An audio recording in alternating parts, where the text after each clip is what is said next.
আমাদের প্রিয় নবী তার স্ত্রী হযরত আয়েশা রাদিয়াল্লাহু তাআলা আনহাকে অত্যন্ত মহব্বত করতেন। জীবনের অনেক স্মৃতি জড়িত ছিল হযরত আয়েশা রাদিয়াল্লাহু তাআলা আনহার সাথে। এখন আমরা সেই কাহিনী শুনব। আলোচনা করছেন আন্তর্জাতিক খ্যাতিসম্পন্ন মুফাসসিরে কোরআন ও বিশিষ্ট ইসলামী চিন্তাবিদ হযরত মাওলানা দেলাওয়ার হোসাইন সাঈদী। শব্দগ্রহণে মাহসিন সাউন্ড সিস্টেম, প্রযোজনায় সিএইচপি, পরিবেশনায় স্পন্দন অডিও ভিজুয়াল সেন্টার, ঢাকা। হযরত আয়েশাকে দেখেছেন, হযরত আয়েশা সিদ্দিকা রাদিয়াল্লাহু তাআলা আনহা আমাদের মা। তার কত বড় অবদান। 9 বছর বয়সে হুজুরের ঘরে এলেন, 17 বছর বয়সে বৈধব্য ব্রত গ্রহণ করলেন। আমি আমার জীবনের প্রথম যখন হযরত আয়েশা রাদিয়াল্লাহু তাআলা আনহার কবরের কাছে গিয়ে দাঁড়াইছি, আমার হাঁটু কাঁপতেছিল, কাঁদতে কাঁদতে আমি পাগল হয়ে যাচ্ছিলাম। আমার তখন ইতিহাস মনে পড়লো, এ তো আমার সেই মা হযরত আয়েশা, যার কাছে হযরতে আমিরুল মুমিনিন হযরত ওমর ফারুক রাদিয়াল্লাহু তাআলা আনহু মরদে মউত মুবতালা হয়েছেন। ছেলে আব্দুল্লাহকে বলছেন, আব্দুল্লাহ তুমি যাও, মা আয়েশাকে গিয়ে বলো যে ওমর আমাকে পাঠিয়েছে, ওমর ইবনুল খাত্তাব আমাকে পাঠিয়েছে। আমিরুল মুমিনিন আমাকে বলবে না, এ নাম বলবে না, বলবে ওমর আমাকে আপনার কাছে পাঠিয়েছে। এই আবেদন নিয়ে যে হযরত ওমর এখন মৃত্যু সজ্জায়, তিনি ইন্তেকালের পর তার দাফনের জন্য হুজুর যেখানে শুয়ে আছেন, হযরত আবু বকর যেখানে শুয়ে আছেন, তার পাশে যে জায়গাটুকুন, ওই জায়গাটুকুন হযরত আয়েশা যেন মেহেরবানি করে আমার জন্য মঞ্জুর করেন। যেহেতু ওটা হযরত আয়েশার ঘর, তাহলে আমি ওখানে আমার শেষ শয্যা রচিত হবে, আমি হুজুরের কাছে থাকতে পারবো। আমার এই দাবিটা যেন উনি দয়া করে মানেন। যদি মানেন তো ভালো, আর যদি না মানেন তাহলে সাধারণ গোরস্থানে কবর হবে। এটা আমার একটা দাবি, ওমর হিসাবে, আমিরুল মুমিনিন হিসাবে কোনো নির্দেশ বা কোনো পরোয়ানা নয়। হযরত আয়েশা সিদ্দিকা রাদিয়াল্লাহু তাআলা আনহা আব্দুল্লাহর মুখে এই আবেদন শুনে হযরত আয়েশার চোখ থেকে পানি দরদর করে পড়তে লাগলো। হযরত আয়েশা বলেন, আব্দুল্লাহ রে, আমার জীবনের বাসনা ছিল যেই জায়গায় বিশ্ব নবী মুহাম্মদ রাসূলুল্লাহ সাল্লাল্লাহু আলাইহি ওয়াসাল্লাম যে জায়গায় শুয়ে আছেন, যেখানে আমার আব্বা জান আবু বকর শুয়ে আছেন, ওই জায়গায় পাশে যেটুকুন জায়গা আছে, ওইখানে আমি চিরনিদ্রায় শায়িত হতে চেয়েছিলাম, আমি ওইখানে মাদফুন হতে চেয়েছিলাম। কিন্তু ওমর যখন এই জায়গা দাবি করেছেন, আমার কাছে যখন দরখাস্ত করেছেন, আমি আয়েশার চাইতে ইসলামে ওমরের অবদান অনেক বেশি মনে করি, তাই এই জায়গা আমি তার জন্য ছেড়ে দিলাম। হযরত ইসমাইল আলাইহিস সালামকে কোরবানি করার জন্য তার মা যেভাবে বাঁধ সাধেননি, বরং হযরত ইব্রাহিম আলাইহিস সালামকে উৎসাহ জুগিয়েছেন, ঠিক তেমনি যুগে যুগে অনেক মহিলা সাহাবীরাও তাদের সন্তানদেরকে ইসলামের জন্য জিহাদের ময়দানে নির্ভয়ে পাঠিয়েছেন, যা থেকে বর্তমানে আমরা শিক্ষা গ্রহণ করতে পারি। এখন আমরা শুনব সে সম্পর্কে আলোচনা।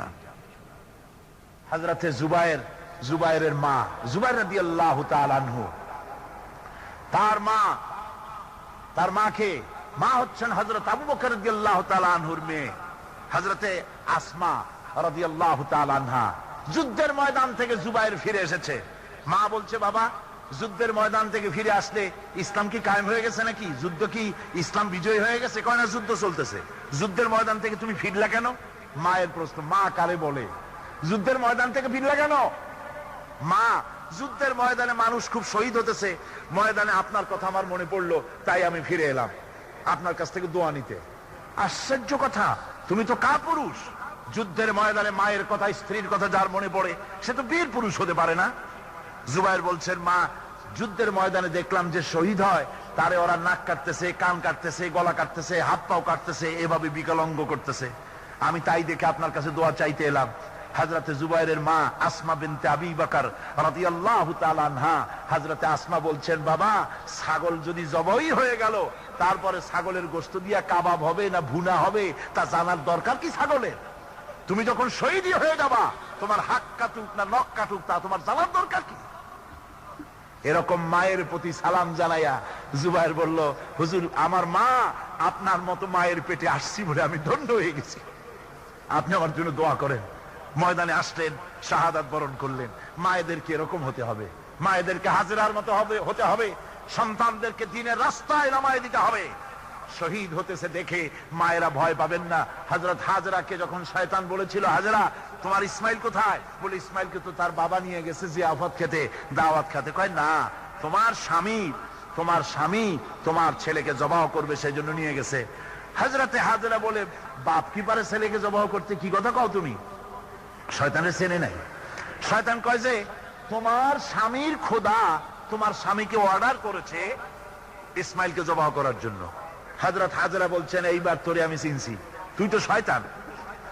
তুই আমার স্বামীর খোদা কেন কইলি? তোর খোদা না, তুই শয়তান, আমি তোরে চিনে ফেলেছি। শোন শয়তান, আল্লাহ যদি হুকুম করে থাকে তো হুকুমটা তো করছে আমার স্বামী ইব্রাহিমকে ছেলে জবাহ করার জন্য।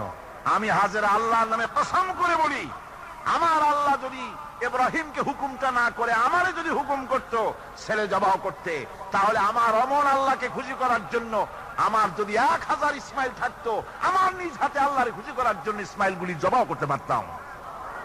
এই হলো মা। এরকম মা হন, সন্তানদেরকে দ্বীনের রাস্তায় ঝাঁপিয়ে দেন, ইসলামের রাস্তায় তারা চলে আসুক ময়দানে দ্বীনের কাজ করার জন্য। শহীদি মৌত কোনো কষ্টের মৌত না। রাসূলুল্লাহ বলেছেন, হাতের আঙ্গুলে চিমটি কাটলে গায়ে যে ব্যথা লাগে, শহীদি মৌত এর থেকে বেশি কিছু নয়।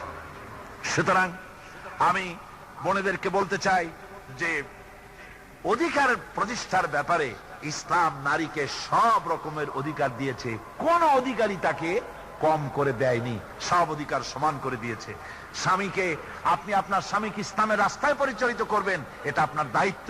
ইসলামের জন্য বেশি করে তাকে অনুপ্রাণিত করবেন। একটা স্ত্রী তার ভালো স্বামীকে খারাপ বানাতে পারে, আবার একটা ভালো স্বামীকে একটা স্ত্রী খারাপ বানাতে পারে, পারে কিনা কোন?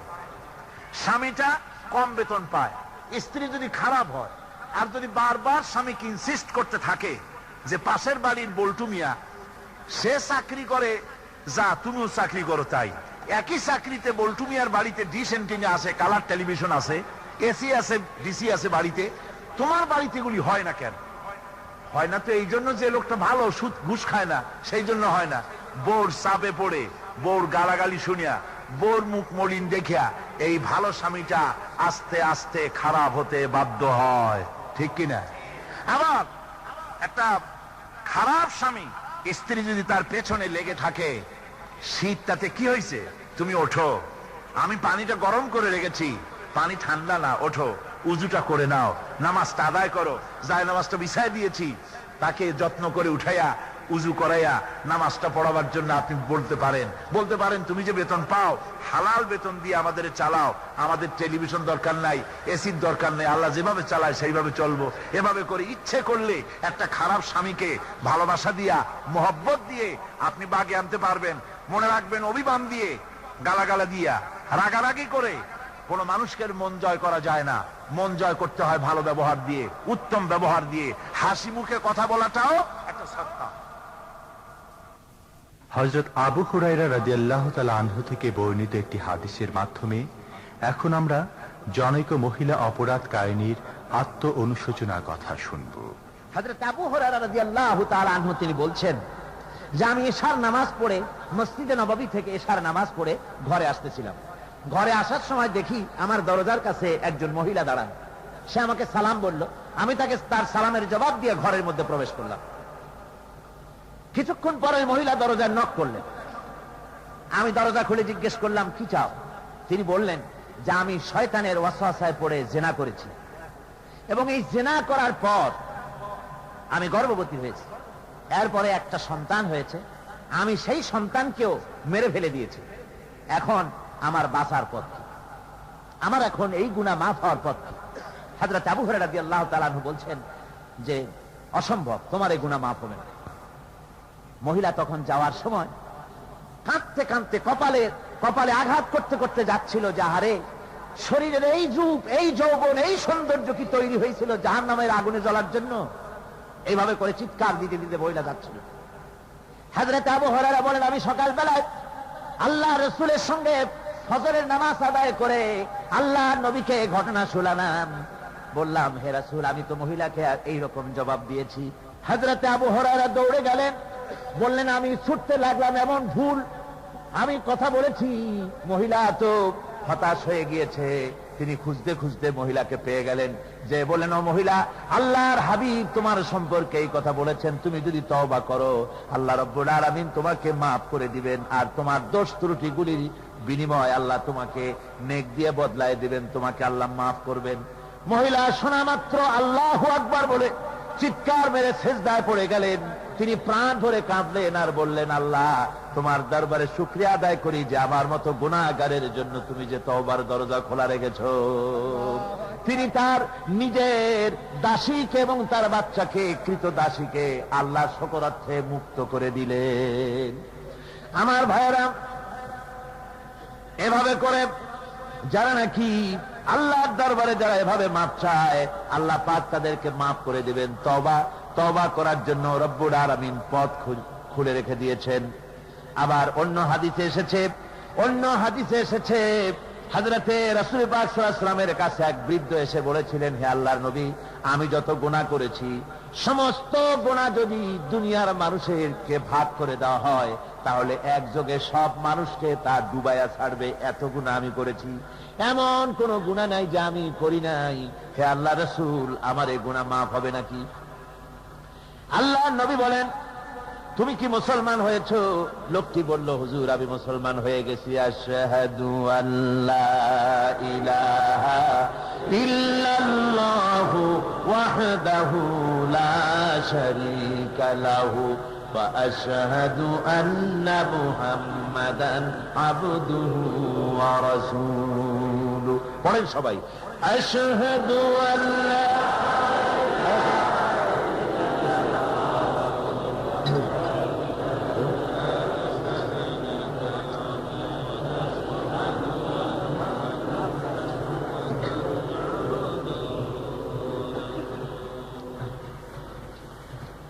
ওই লোকটি যখন কলেমা পড়লেন, বললেন আমি মুসলমান হয়েছি, আল্লাহ নবী বলেন, শোনো আল্লাহর বান্দা, তুমি যখন কলেমা পড়েছো তোমার পেছনের তামাম জিন্দেগির সমস্ত গুনাহ খাতা আল্লাহ রাব্বুল আলামিন মাফ করে দিয়েছেন। শুধু মাফ করেন নাই, আরো কি করেছেন? ওয়ায়ুবাদদিলুল্লাহু সাইয়্যাতিহিম হাসানাত।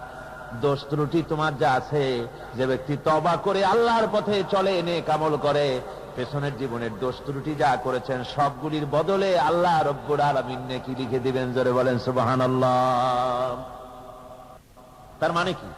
তার মানে হচ্ছে জীবনে যত অপরাধ করেছিল, তওবা করে যখন ভালো কাজ করবে আর পেছনের কথাগুলি যখন মনে করবে গভীর রাত্রে, আল্লাহ আমি এই ধরনের পাপ করেছিলাম, চুরি করেছি, ডাকাতি করেছি, জেনা করেছি, মদ খেয়েছি, মিথ্যা কথা বলেছি, এই সব কথা বলে যত অনুশোচনা করবে আর অনুতপ্ত হবে, চোখ দিয়া যত পানি পড়বে, নতুন নতুন করে তার আমল নামে আল্লাহ নেকি লিখতে থাকবেন। জোরে বলেন সুবহানাল্লাহ।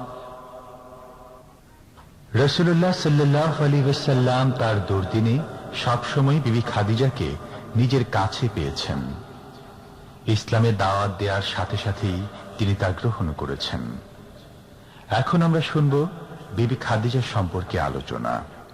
রাসূল যখন নবুয়ত পেয়ে ফিরে এলেন, থরথর করে কাঁপতেছেন, বলছেন আমাকে কম্বল দিয়ে ঢেকে দাও। হযরত খাদিজা বলছেন, কি হয়েছে আপনার? বলছেন যে আমি এভাবে এক জ্যোতির্ময় এক পুরুষকে দেখেছি, আমি জীবনে এরকমের চেহারা দেখি নাই, আমাকে সাহায্যে ধরেছে, শরীর আমার জ্বর উঠে গিয়েছে, আমাকে ঢেকে দাও। হযরতে খাদিজাতুল কুবরা রাদিয়াল্লাহু তাআলা আনহা বলছেন, ইয়া আবুল কাসিম, হে কাসিমের পিতা, ঘাবড়াবার কোনো কারণ নাই। আপনাকে কোনো শয়তান, কোন ভূত প্রেত, কোন জিন আপনাকে অনিষ্ট করতে পারে না। তার কারণ হচ্ছে আপনি সত্য কথা বলেন, আপনি কাউকে ঠকান না, আপনি বিধবাদেরকে আশ্রয় দেন, আপনি এতিম মিসকিনদেরকে খেতে দেন। কি সার্টিফিকেট হচ্ছে স্ত্রীর মুখ থেকে? আপনাকে অনিষ্ট কেউ করতে পারে না। হুজুর সাল্লাল্লাহু আলাইহি ওয়াসাল্লাম যখন ওয়ারাকা বিন নাওফাল এসে যখন খাদিজার কাছে শুনে বললেন যে তোমার কাছে যে জ্যোতির্ময় পুরুষ এসেছে, এই জ্যোতির্ময় এই লোক, ইনি হচ্ছেন, ইনি কোন জিন নয়, ইনি আর কেউ নন, ইনি হচ্ছেন আল্লাহ পাকের ফেরেশতা হযরতে জিবরিল আমিন। হযরতে জিবরাইল আলাইহিস সালাম আপনার প্রতি অবতীর্ণ হয়েছে, আপনার ভয় করার কোনো কারণ নাই। হুজুর যখন নবুয়তের কথা পেশ করলেন হযরতে খাদিজার কাছে, আমার বন্ধুগণ, একটা স্ত্রী তার স্বামীর জন্য তার হৃদয় নিংড়ানো সঞ্চিত সবটুকুন ভালোবাসা উজাড় করে দিতে পারে। স্ত্রী তার স্বামীর জন্য সব বিলিয়ে দিতে পারে, এমনকি নিজের জীবনটাও স্বামীর পায়ের উপরে সে দিয়ে দিতে পারে। কিন্তু কোন স্ত্রী তার স্বামীর উপরে ফট করে ঈমান আনতে পারে, এটা একটি অসম্ভব কথা। আপনারা যদি বলেন যে হ্যাঁ পারে, তাহলে টেস্ট করুন। আজকের রাতে, শেষ রাত্রে আপনি ঘুমের থেকে জেগে বউকে উঠান, বলেন যে আমি আজকের রাত্রে স্বপ্নে দেখলাম একজন বুজুর্গ এসে আমাকে বলছেন যে তুমি আল্লাহর ওলি হয়ে গেছো, কাজে আমি এখন পীর, তুমি আমার কাছে মুরিদ হও। বউ বলবে মিয়া সাহেব তুমি কিসের পীর আমি ভালো করে জানি, তোমার এই কেরামতি আর এক জায়গায় গিয়ে দেখাও, এইসব স্বপ্ন টপ্ন আমারে কইও না। কি বলেন, ঠিক কিনা?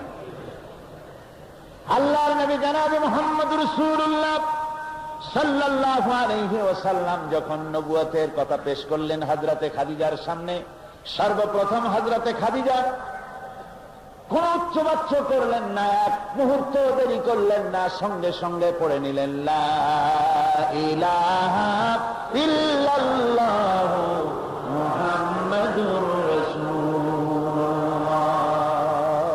এতটুকুন দেরি করেন নাই। হযরতে খাদিজা বলেছেন, হে আল্লাহ, আবুল কাসেম সত্যি আপনি নবী, কোন সন্দেহ নাই, সন্দেহের এতটুকুন অবকাশ নাই। যে চরিত্র আপনার, আপনি নবী হবেন না তো কে নবী হবে? নবুয়তের চরিত্রই তো আপনার ভেতরে, আমি ঈমান আনলাম। সুবহানাল্লাহ। হযরত খাদিজা রাসূলুল্লাহ কোন সময় ভুলতে পারেন নাই। হযরত খাদিজার কথা হুজুর বলেছেন, আকাশের নিচে জমিনের উপরে খাদিজার চাইতে উৎকৃষ্ট উত্তম মহিলা আকাশের নিচে জমিনের উপরে আর নাই। খাদিজারে রাসূলুল্লাহ তো ভালোবাসতেন। 40 বছরের বিগত যৌবনা প্রৌঢ়া বিধবা মহিলাকে বিয়ে করেছিলেন, আর তার 25 বছরের ভরা যুবক রাসূলুল্লাহ হযরতে রাসূল খাদিজা বেঁচে থাকাকালীন আর একটা মেয়ে লোক বিবাহ করেন নাই। হযরত খাদিজা রাসূলুল্লাহ বসে আছেন হেরা পাহাড়ের গুহায়। হযরতে জিবরাইল বলছেন, ইয়া রাসূলুল্লাহ, আমি দেখতে পাচ্ছি খাদিজা আসতেছে। আমি হেরা পাহাড়ে উঠেছি, খুব কষ্ট হয়েছে আমার উঠতে। হেরা পাহাড়ে উঠতে খুব কষ্ট হয়েছে, অনেক উঁচা পাহাড়। যে গুহায় রাসূলুল্লাহ ওহী নাযিল করেছেন, ওই গুহার ভিতরে ঢুকে আমার কিন্তু রাসূলুল্লাহর কথা মনে আসা স্বাভাবিক ছিল, কিন্তু তা আসে নাই। আমার প্রথমেই মনে আসলো রাসূলুল্লাহ পুরুষ মানুষ, ওনার জন্য ওঠানামা স্বাভাবিক ছিল, কিন্তু আমার মা খাদিজা কি কষ্ট করে প্রত্যেকটা দিন কাফেরদের চোখ এড়াইয়া রাসূলের জন্য খাবার এই পাহাড়ের উপরে পৌঁছে দিয়েছে। আমি মা খাদিজার কবরের কাছে গিয়ে দাঁড়ায় কাঁদছি, দোয়া করেছি। রাহমাতুল লিল আলামিন রাসূল করিম সাল্লাল্লাহু আলাইহি ওয়াসাল্লামকে মহিলারা তার নিজ সন্তানের চেয়েও বেশি মহব্বত করত, যার প্রমাণ পাওয়া যায় বিভিন্ন ঘটনায়। উহুদের ময়দানের এমনই এক কাহিনী এখন আমাদের বলছেন বিশিষ্ট ইসলামী চিন্তাবিদ হযরত মাওলানা দেলোয়ার হোসাইন সাঈদী। খবর ছড়িয়ে গেল নবীজি শহীদ হয়ে গিয়েছেন, খবর ছড়িয়ে গেল চতুর্দিকে, মদিনায় খবর ছড়িয়ে গেল। মানুষ পাগলের মতো দৌড়ানো শুরু করে দিল। এক মেয়ে লোক দৌড়াচ্ছে ওহদের দিকে, কয়েকজন সাহাবীর সঙ্গে দেখা। তারা জিজ্ঞেস করলেন, দৌড়াও কেন মহিলা, যাও কই? কয় ওহদের দিকে যেতেছি। কয় যায় তো কোনো লাভ নাই, যেহেতু তোমার যে স্বামী এসেছিলেন জিহাদের ময়দানে তিনি তো শহীদ হয়ে গেছেন। মহিলা বলতেছে, কে শহীদ হয়েছে শুনতে চাই না, আগে বলো নবীজি কেমন আছে। আবার কিছুক্ষণ পর আর কয়েকজনের সঙ্গে দেখা। তারা বলছে, মেয়ে লোক দৌড়াও কই? যাচ্ছি ওহদের দিকে। তারা বলছেন যে কোনো লাভ নাই, তোমার যে দুইটা কলিজার টুকরা সন্তান ওহদে এসেছিল দুটোই শহীদ হয়ে গেছে। মা বলতেছে, ও সাহাবী, কে শহীদ হয়েছে শুনতে চাই না, তাড়াতাড়ি করে বলো আল্লাহর নবী মুহাম্মদ রাসূলুল্লাহ সাল্লাল্লাহু আলাইহি ওয়াসাল্লাম কেমন আছেন। দৌড়াতে দৌড়াতে ওহদের মাঠে সাহাবায়ে কেরাম পরিবেষ্টিত। আল্লাহর নবীর কাছে গিয়ে হুজুরের জীবিত চেহারা মোবারকের দিকে তাকায়া মেয়ে লোকটি কাঁদতেছে আর বলতেছে, ইয়া রাসূলুল্লাহ, আমার স্বামী মরা সুখ, আমার কলিজার টুকরা দুইটা সন্তান মরা সুখ আমার কলিজা থেকে মুছে গেছে। আপনি বেঁচে আছেন, তামাম মুসলমানদের এর চাইতে বড় সান্ত্বনার রায়।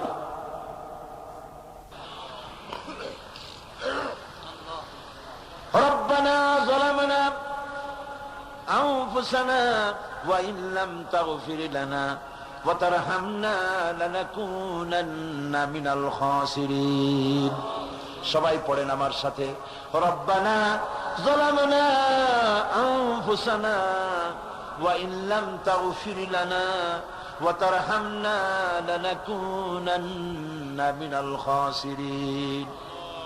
রব্বুল আলামিন লক্ষ লক্ষ জনতা নিয়ে ঢাকা শহরের প্রাণ কেন্দ্রে আউটার স্টেডিয়ামে পল্টনের ময়দানে কোরআন শরীফের 3 দিন তাফসীরুল কোরআন মাহফিলের শেষ দিনে গুনার বোঝা মাথায় নিয়ে কোরআন শরীফ সামনে নিয়ে আল্লাহ তোমার দরবারে ভিক্ষুকের মতো দুটি হাত আমরা তুলে ধরেছি।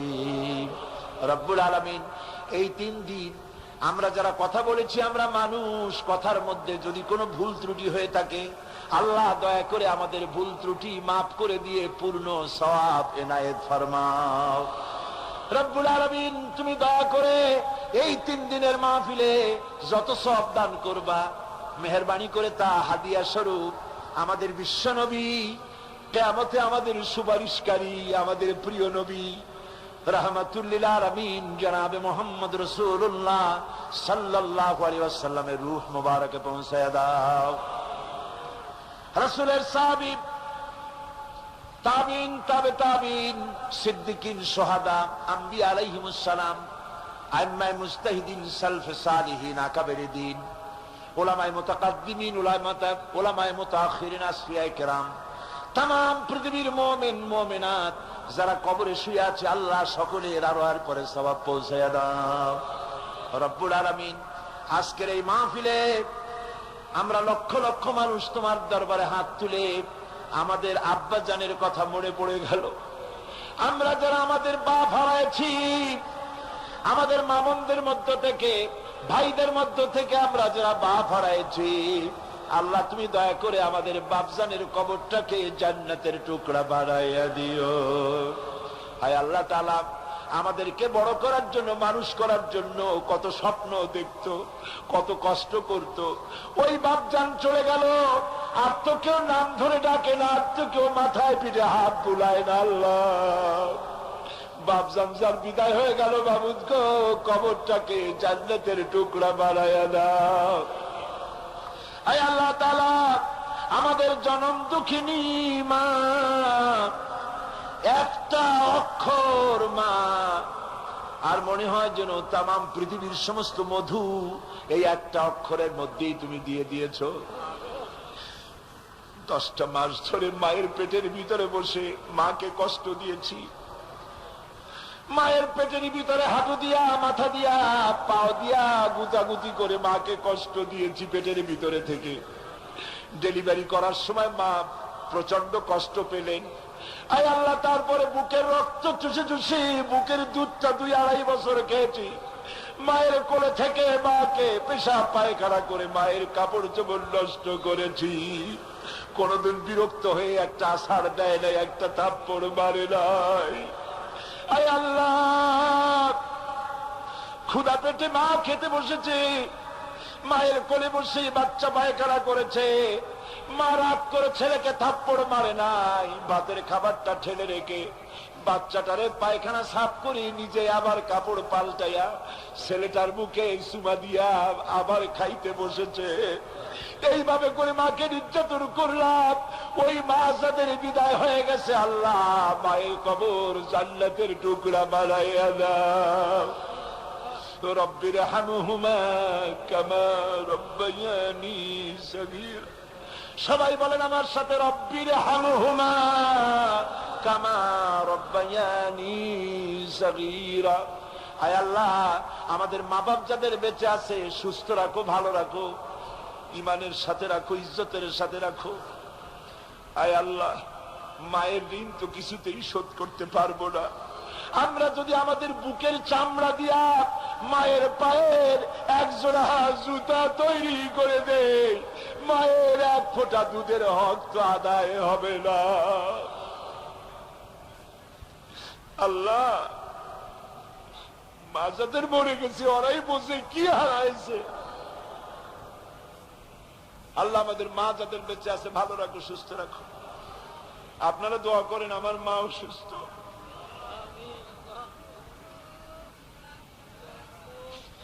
আল্লাহ মাকে সুস্থ করে দাও। তার যদি হায়াত না থাকে ঈমানের সাথে সম্মানের সাথে তোমার কাছে উঠায় নাও। বিছানায় কষ্ট দিও না বাবু।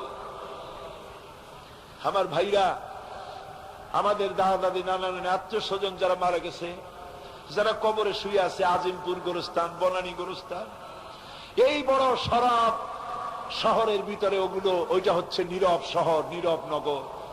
কত হাজার হাজার মানুষ শুয়ে আছে, লাখ লাখ মানুষ কবরের মধ্যে। তুমি যদি আযাব দাও কেউ রক্ষা করতে পারবে না বাবু। আমাদের আত্মীয় স্বজন মুরব্বীরা যারা মারা গেল তাদেরকে তুমি মাফ করে দাও রব্বুল আলামিন।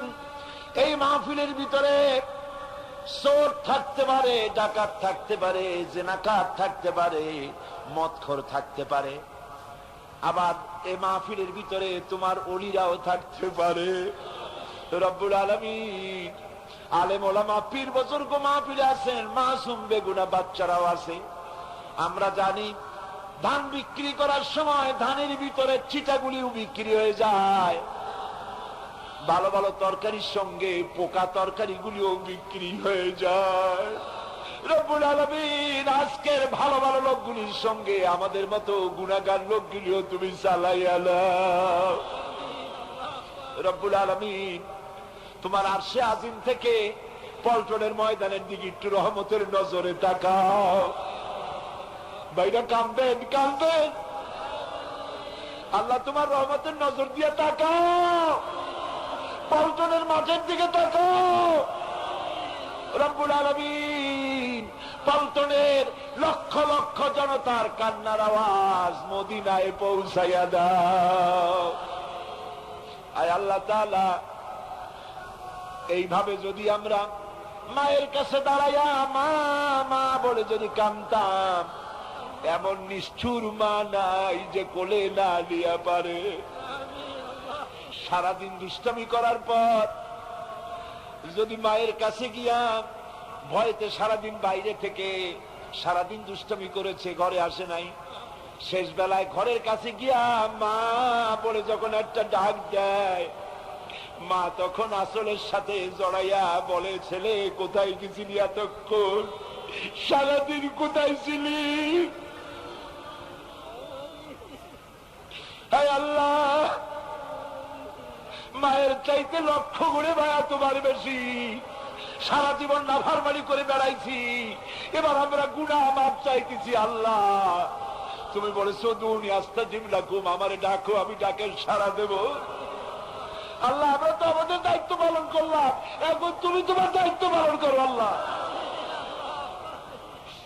আল্লাহ তোমার নাম রহমান রহিম, তুমি কি কান্নাগুলি শুনবে না?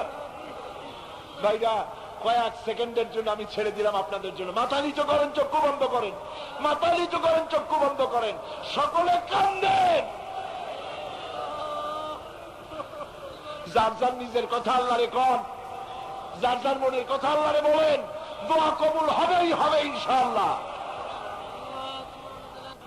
আয় আল্লাহ, মা বোনেরা বহু কষ্ট করে এই মাহফিল এসেছে, মা বোনদের তুমি কবুল করো আল্লাহ।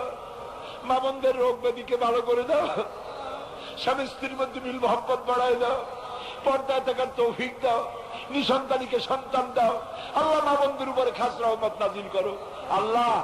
বাংলাদেশের যুবকগুলিকে নষ্ট করে ফেলা হচ্ছে, সংস্কৃতি দিয়ে আল্লাহ দেশের যুবকদের যুবতীদের শেষ করে বেলাইলো বাবু। আল্লাহ বাংলাদেশের মুসলমানদের ছেলে মেয়েদের ঈমান হেফাজত করো বাবু। আল্লাহ এই সরকারকে এই কথা বোঝার তৌফিক দাও যে কোরআন সুন্নাহ ছাড়া শান্তি হবে না।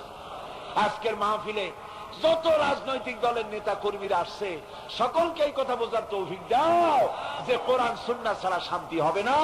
আল্লাহ দয়া করে তা বোঝার তৌফিক দাও। আল্লাহ এই মাহফিল করার জন্য মেট্রোপলিটন কমিশন থেকে, সিটি কর্পোরেশন থেকে পারমিশন দিয়েছে। আল্লাহ তুমি তাদের জীবনকে শুদ্ধ করে দাও, কোরআনের হেদায়েত নসিব করে দাও। আল্লাহ আমার দেশের সেনাবাহিনীর উপর তোমার খাস রহমত নাজিল করো, আমার দেশের বিডিআরদের উপর তোমার রহমত নাজিল করো। আমার দেশের পুলিশ রাত দিন 24 ঘন্টা পরিশ্রম করে আল্লাহ, স্বল্প বেতনে এত কষ্ট করে আল্লাহ, তুমি পুলিশ বাহিনীর উপরে তোমার খাস রহমত নাজিল করো। ربنا تقبل منا إنك أنت السميع العليم وتب علينا إنك أنت التواب الرحيم سبحان ربك رب العزة عما يصفون وسلام على المرسلين الحمد لله رب العالمين واجعل آخر كلمة عند الموت لا إله إلا الله محمد رسول الله। আসসালামু আলাইকুম ওয়া রাহমাতুল্লাহ।